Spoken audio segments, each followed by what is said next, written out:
Abiy Ahmed. Mogok. Abiy Ahmed. Mogok dan dia nama sunura malah gad fundi hakam wal jalan. Wanni nurra mal girsawli gana inni ta'an to kuma jalan. Sagale isani ta'ane agarsiisu biyya jiru keessatti ambaasadar saba keenyaa taane afaanii fi aadaa seenaa fi siyaasa ummata barsiisu. Rakkina ummataa ka biyyaan baatti sirriitti garsiisu. Erga tana goone taani tarkaanfanna akkamittiin qabsoo biyya keessaa deemaa jirtu cina sii dhaabannaa. Tana gaafii hadha walitti nu fiddee tana wal gaafannaa osoo jennu. Artisoonni ija ija ummataati. Ija fagoo laaltee daftee waa hubattu kennaa uumamaatiin artiin tasawaati masa kamuu qabdu dhugaa manamaati. Hojiin artistoota afaanii fi aadaa seenaa fi siyaasa uummata barsiisu. Siyaasa jalatti dhugaa awwaalamti qottee boollaa baaftee sabatti garsiisu uummata dammaqsu onnee hidhachiisu surrii hidhachiisu. Akka inni biyyaaf mirga ofii falmatu falmuu falmachiisu. Hojiin teenya tana haga sabni keenya bilisummaa ofii walabummaa ofii birmadummaa ofii of harkaan ga'utti itti fufna kana.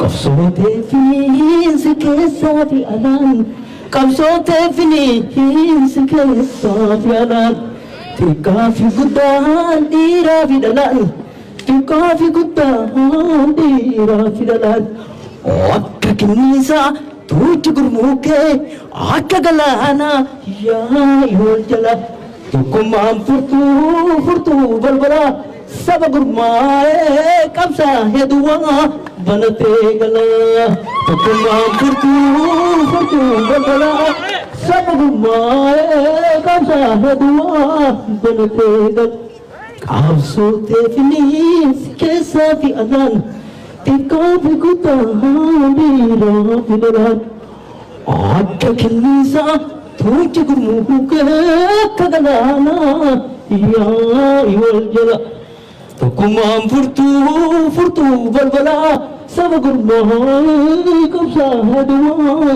banatee gala. Tokkummaan nu barbaachisa. Tokkummaan meeshaa diina tokko ittiin ofirraa darbani. Tokkummaan meeshaa qabsoo ittiin argatan ittiin eeggatani. Uummanni tokkummaa hin qabne bilisummaa hin qabu. Wanni haga har'aa nu qoyyarsee duubatti nu deebisu tokkummaa dhabuu keenya waan taateef afaan tokko taanee wal jala yaanee haalli amma dhufaa jiru kun akka carraa ingadda akka harka hin mul'annetti qabsoo teenya qabsoo amma deemaa jirtutti wal wajjin dhaabachuun akkaan barbaachisaadha. Hidhamtoota teenya taman hidhaa jiran kanaaf ukkaamsaa miidhaa irraan gahaa jiran sodaachisaa irraan gahan kun haalli kun yaachisiisaa waan ta'eef sagalee ummata keenya kakalee nuuf jedhee qabsaa'ee nuuf jedhee hidhamee kanaaf sagalee akka taanu isiniin jedhaa. Amma ammoo uummanni keenya sagalee isaanii kana haga har'aatu callisuun nurra waan hin turree fi itti jabaannee irratti qabsaa'uu nurra jira isiniin jedha. Kanaafuu yaa uummata keenya bakka jirruun keessaa fi alaan kanatti haa jabaannu. Dhiibi ajaa'ilu hundeessaa jijjiirrafatti naaf akka gumaa baasutti akka qabsaa'aa yoo ta'uu fi mana hidhaa yaasutti Oromoon manatti galee rafuu tana biyya buusatu.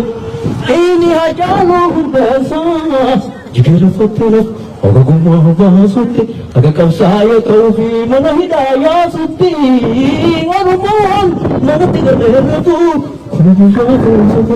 Bishaan mutu bishaan ciisu kwaasaa dhiiga taadhii galaanee dhiiga ittisoo addunyaa siin dagatinaa osuma keessa baasa itti sochoosee akkuma jirruun itti sochoofnaa dachii itti sochoosee akkuma jirruun itti sochoofnaa dachii fuuldura malee dubartiin deebitu Oromoo namaa itti sochoosee Como giorni ti soccorro da chi, ti soccorsi. Come giorni ti soccorro da chi, foldere male. Quando vedi che non mi occhi. Perdono.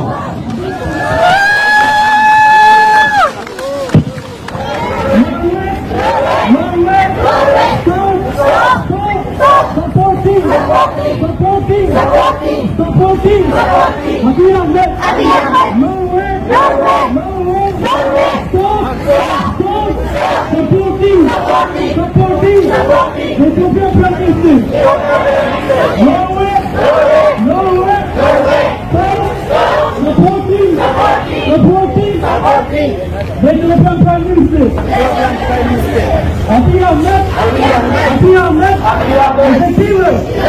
Abiy Ahmed. Abiy Ahmed. Executive. Abiy Ahmed. Abiy Ahmed. Abiy Ahmed.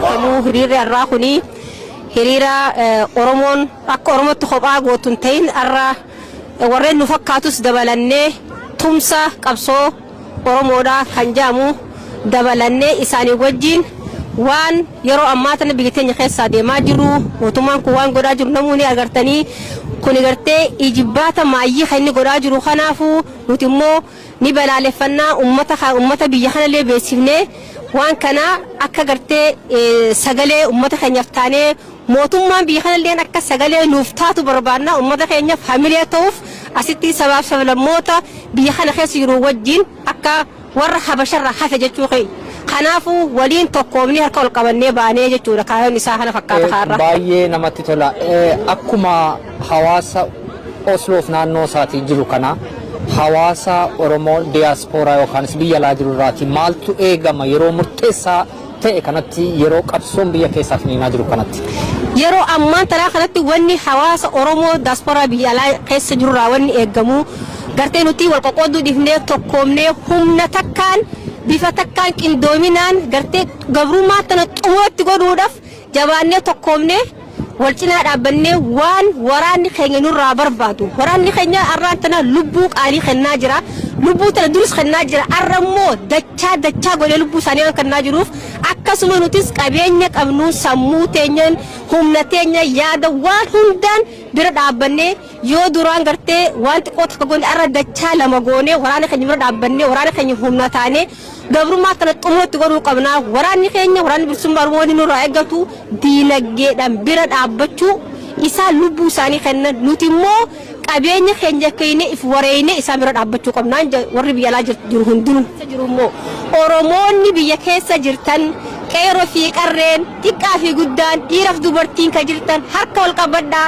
xumura kana itti godhuuf hamileen hin muratinaa abdiin muratinaadha jabaadhaa xumura geenye itti godhuu geenye bilisummaan haga libsata ijaatiin nu hafee kanaaf mootummaa barree kana dhabamsiisuudhaaf jabaadhaa tokko tahaa qabsoo teessan fuulduratti takkaafachiisaa finiinsaa hayyoota keenya warra mataadhaa jiruuf sagaleetaaf eegumsa godhaaf hirrafina Johar Mohammad Duraanuu ija takka banadhaa rafaa jee irra caalaa amma hirribnuu nuun hin malle rafuu hin qabnu rakkina yerootiif hin jilbiftinaadha jabaadhaa ni bilisoomna abdii muranu jabaadhaan isin jaa guddaa galatoomna Abiy Ahmed. Abiy Ahmed. No justice. No justice. No justice. No justice. No justice. No justice. No justice. We demand. We demand. We demand. We demand. We demand. We demand. Democracy. Democracy. We demand. We demand. We demand. We demand. Freedom. Freedom. We demand. We demand. We demand. We demand. Freedom. Freedom. Freedom. Freedom. Freedom. Freedom. Abiy Ahmed. Abiy Ahmed. Abiy Ahmed. Abiy Ahmed. Let's go. Let's go. Abiy Ahmed. Abiy Ahmed. Let's go. Let's go. Maqaan kiyya Zaantanaa Girmaa jedhama. Ani kanan dhufee Tigraayirra warri kiyyaa Tigraayirra dhufanii anillee Finfinneetti dhaladheen guddadhe. Ani kanan jiraadhu as Norway Oslo keessatti. har'a hiriira nagaa hawaasni Oromoo Oslo magaalaa Oslootti qopheesse irratti si argee haasaa gochaa turte haasaa afaan Oromoon gochaa turte ammallee na wajjin afaan Oromoon haasofta akkamitti baruu dandeesse? Haati kiyya Oromoo dhiiga Oromoo qabdi. Kanaafuu firootan qaban ture waggaan guddadhu mana keessa Oromiifallee dhagaa ture. Oromiyaa keessattis waggaa tokkoo fi walakka kan ta'u jiraadheera Gincii keessa achitti bare. Achitti bartee jechuudha afaan Oromoo baay'ee gaariitti dubbatta. Hiriirri nagaa har'aa hiriirri nagaa asitti ta'e har'aa kuni siif hiika maalii qaba? Kuni hiika guddaa qaba. Akkuma beektutti sabaaf sablammii Itoophiyaa keessa kan jiraannu fedhii tokko qabna. Waan nuun waliin galchisne osoo qabaanneeyyuu waan tokko waan guddaa waan walii galuu qabna. Innis ofii fedhii ofii murteeffachuudha.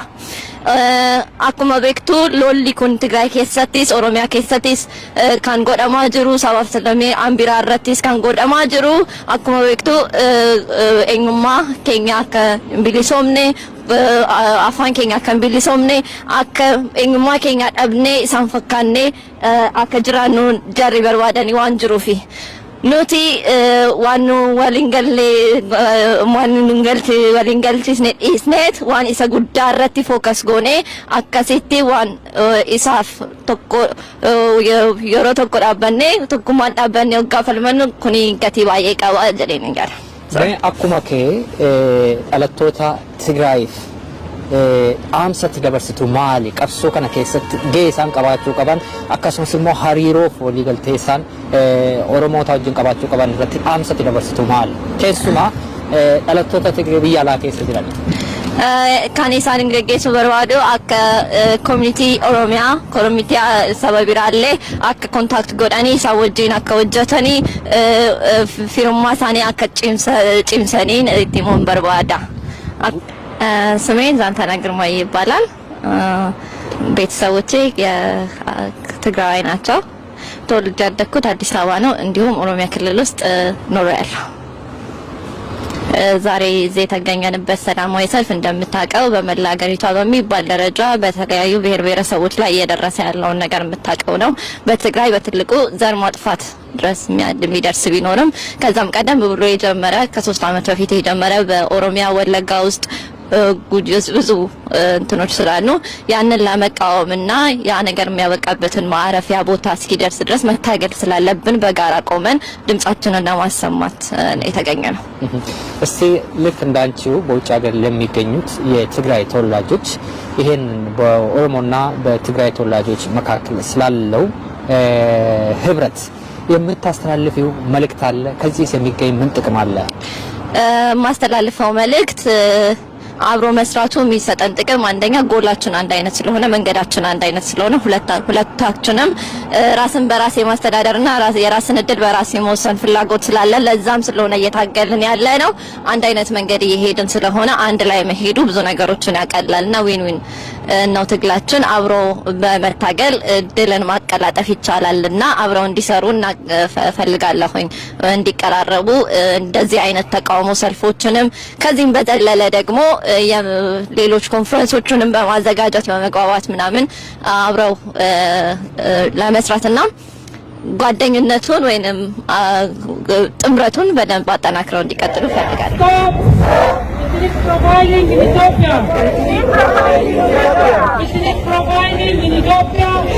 አርቲስት ሙክታር ኡስማን ሀራ ኩኖ ብያ መጋላ ኦስሎ ፉንዱራ ዋጅራ ሀጃ አላ ኖርዌይ hiriira nagaa guddaa irratti wal arginee jirra.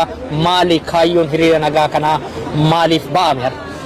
Hiriirri guyyaa har'aa ka baanee fi akkuma kanaan dura sagalee ummata keenyaaf ta'uudhaaf ummanni Oromoo hooggantoonni isaa walumaa galatti qabsaa'onni isaa biyya keessatti fi ummanni Oromoo akka Oromootitti waytii hamaa keessa jira. Kan takkaa seenaa keessatti dhagahamne rakkina guddaa keessa jira jechuudha. Kana sagalee taanee mootummaa kanatti ibsuudhaaf ummata biyya kanaatti ibsuudhaaf mootummaan kun dhimma addunyaa keessattuu dhimma Afrikaa keessatti humna guddaa qabaa. Humna guddaa qabaa gargaarsa guddaa kennaa waan sabni keenya keessa jiru hin beekanii daran immoo ummata keenyaaf harka caalaa rakkina saba keenyaa ibsinee tokkummaadhaan harka wal qabannee qabsoo ummanni keenya geggeessaa jiru bira dhaabbachuuf isin waliin jirra jechuuf sagalee ta'uuf kanaaf baanee jechuudha hiriirri har'aa. Kuni baay'ee namatti tola. Amma yeroo ammaa kana qabsoon biyya keessaa haalaan finiinee jira. Ilmaan Oromoo bosona keessatti sirna nama nyaataa kana wajjin kokkee wal qabee jira. Akkasumas sabaaf sablammiin biraallee qabsoo kana keessatti hirmaatanii finiinsa guddaa gochaa jiru. Hiriiruma nagaa har'a baane keessatti illee sabaaf sablammii biraan keessa jiru kun si'a baay'ee argina miti. Inni kun bu'aa akkamii qaba jetta? Inni kun gaafii bareedaa kaafte waan kana uummata Oromootiif ifa gochuu barbaada. Hiriira har'atti baane kanarratti uummanni Tigraayillee bahee jira. Ummanni Tigraay kuni bahee jira. Ummanni namoonni baay'een akkamitti Tigraay opiniyoon amma Tigraay yookiin immoo TPLF kaleessa ergamaa fi turte ashkara taatee fi harka taatee fi nu ajjeesisaa turte san deebitee nutti himuu barbaaddi waan isiin TPLF ergamtee nu godhaa baate har'a ummanni Amaaraa ummata Shaabiyaa ka akka diinaatitti ilaalu የኢትዮጵያን አንቀልት የቆረጠ ኢትዮጵያን ወደብ አልባ ያደረገ jedhanii ganna 30 balaaleffachaa turan har'a Isaayyaas abbaa ክርስትና isaanii godhatanii ummata Tigraay ittiin fixan ummata Oromoo ittiin fixan erga Shaabiyaan saahiba Amaaraa ta'ee saahiba nafxanyootaa ta'ee Oromoo fi Tigraayin kan fixu yoo ta'e qabsoon ummata Tigraay illeen mootummaa kana kuffisuudhaaf bu'aa buusa taanaan ummanni Oromoo deeggaruu qaba. OPDO'n miidiyaa adda addaa irratti kaleessa barreessanii waan hedduu argaa turre. OPDO'n nutti himuu hin dandeettu. Ergamtuun TPLF ittiin gulufaa baate OPDO'dha. Kan Oromoo ittiin ciraa baate maqasiin sun OPDO'dha. OPDO'n har'a ummanni Oromoo oolaan TPLF wajjin walii galee jinni wajjin walii galuu danda'a. Oolaan waraanni bilisummaa Oromoo qabsoo kana naa laaffisa. Mootummaa gabroonfata agartee sirna Minilik nurratti deebisuu barbaadu kana in kuffisa jedhee abbaa amane wajjin walii galuun mirga isaati. Ummanni Oromoo tooftaa fedhe fayyadamee mootummaa kana ofirraa kuffisuudhaaf qabsaa'uun mirga uummata Oromooti. Kanaaf OPDO'n eenyu waliin akka qabsaa'ofnu eenyu waliin akka hiriira baanu nutti himuu hin dandeettu. Hamilee san hin qabdu. Isiidha ka ergamaa ture. Ka ergamaaf dhalatte kaleessa TPLF ergamaa turte har'a mootu deebitee kan nafxanyaa sirna Minilik nutti deebisuuf ergamaa jirtu OPDO'dha. Ka jaraaf sagadaa jirtu OPDO'dha. OPDO'n kana nutti himuu hin dandeettu. OPDO'n diina Oromoo kan dhiigaan cuubamte harkisii dhiigaan sun ammallee sirna nafxanyaa nurratti deebisuudhaaf Oromoo ajjeesaa waan jiraniif ummanni Oromoo sabaaf sablammii kam waliinuu qabsoofnee Oromiyaa keenya bilisoomte ummata keenya bilisa ta'e Itoophiyaa keessatti sabaaf sablammii jiru wajjin nagaan jiraachuu yoo ta'uu baate biyya keenya bilisoomsinee keessa jiraachuu mirga keenya kan ummata Oromooti. Kan biraa immoo kanan jala muree himu ammallee OPDO'dhaaf. Ummanni Oromoo saba kamiyyuu akka diinaatitti hin qabu. Saba kam wajjinuu siistamatu diina kenna warra singabroomsina jedhutu diina kenna ammallee Oromoon ummanni Tigraay ta'e ummanni Amaaraa ta'e ummanni Walaayittaa ummanni Beenishaangul akka sabaatitti diinummaa walirraa hin qabnu. Gaabrummaa sirratti fe'ee afaan kiyya dubbadhu aadaa kiyyaan jiraadhu maqaa kiyyaan awwaadhu warra nuun jedhu san falmina malee akka sabaatitti qabsoon kenna haqa kennaaf mirga kennaaf malee haqa nama tokkoyyuu dhiibuuf miti wanni sabaaf sablammii waliin asitti baane kuni sirriidha jedheen amanaa galatu.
We